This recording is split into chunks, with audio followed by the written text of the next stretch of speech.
હું શાંતિલાલભાઈ રેવાભાઈ વસાવા, રહેવાસી સમરપાડા. અગાઉ જે મેં ગઈકાલના જે ચૈતરભાઈ વસાવા પર રાયોટિંગનો ગુનો જે દાખલ કરેલો છે, એ ગુનો દાખલ થયો છે ત્યારે એમની સાથે મારી ઘણા મીડિયા સાથે લાઈવ ચર્ચા પણ થઈ છે. આજે એમની સાથે મારી વાત પર થઈ છે. એ અત્યારે પણ એ ખુલાસો કરવા નથી માગતા કે જે ગુનો 16 તારીખે બનેલો છે પૈસાને લઈને, બિલ, મારી હોટલનું બિલ બાબતે લઈને, પણ એ આજે પણ મીડિયા પૂછે છે કે તમે ચૈતરભાઈ, તમારા પર આક્ષેપ છે શાંતિલાલભાઈનો કે ઘરે જઈને તમે ઢોરમાર મારેલો છે. ત્યારે એ વાતને આ બાજુ ફેરવું, તે બાજુ ફેરવું, હોટલ માલિકો પર ઢોળે છે. હકીકતમાં શું છે તેનો ખુલાસો હું કરું છું. હોટલ માલિકોએ જ્યારે મને છૂટો કરેલો છે ત્યારે એમણે મારા પર જે બિલ કાપેલું છે 1,28,720 રૂપિયા, એની અંદર એમનું બિલ સામેલ છે. હવે હોટલ માલિકો એમ કહેવા માંગે છે કે અમારું એ માણસ છૂટો થયો એના પહેલા ચૈતરભાઈનું જે બિલ બાકી હતું એ બિલ આવી ગયેલું છે.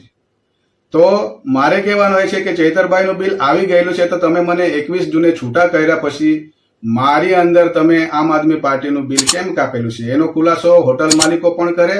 અને ચૈતરભાઈને મેં અત્યારે એમ કહું છું કે એમના જ અમે ગીત ગાઈ ફરતા હતા, જ્યાં જઈએ ત્યાં એમનું જ એટલું કરેલું છે. એમના માટે અમે ખોટું કરવા નથી માંગતા, પણ મારી સાથે જ્યારે આવી ઘટના ઘટેલી છે ત્યારે હું એક જ વસ્તુ કહેવા માંગુ છું કે ચૈતરભાઈ મોટી મોટી વાતો કરે છે કે 1,03,000 લોકોના મને આશીર્વાદ છે, 1,03,000 લોકોના મને આશીર્વાદ છે. તો મારે કહેવાનું એ છે કે 1 લાખ લોકોથી પણ વધારે તમને વોટ મળેલા છે તો એ લોકોએ આશીર્વાદ તમને આપેલા છે. તો આશીર્વાદ એટલા માટે આપેલા છે કે કોઈ ગરીબના ઘરે જઈને તમે એ તમારો ખાસ કાર્યકર હોય એમના ઘરે જઈને તમારે ઢોરમાર મારવાનો, એટલા માટે આશીર્વાદ આપેલા છે.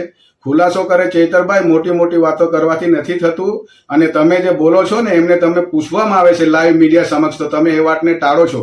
ખુલાસો કરો, મારા ઘરે આવીને તમે મને ઢોરમાર મારેલો છે, શેના માટે મારેલો છે? અત્યારે તમે પૈસાની બાબતની અંદર વાત કરો છો, પૈસા બાબતમાં ઝઘડો થયેલો છે, પણ પૈસાની બાબતમાં ઝઘડો થઈને મને ઢોરમાર કેમ મારવામાં આવેલો છે એનો ખુલાસો કરવો જોઈએ ચૈતરભાઈ. જો આપે ઝઘડિયા ન્યૂઝ ચેનલ સબસ્ક્રાઇબ ન કરી હોય તો સબસ્ક્રાઇબ કરી, લાઇક કરી, બેલ આઇકોન દબાવો. રોજ તમારી આસપાસ બનતી ઘટનાઓની માહિતી મેળવો. ધન્યવાદ.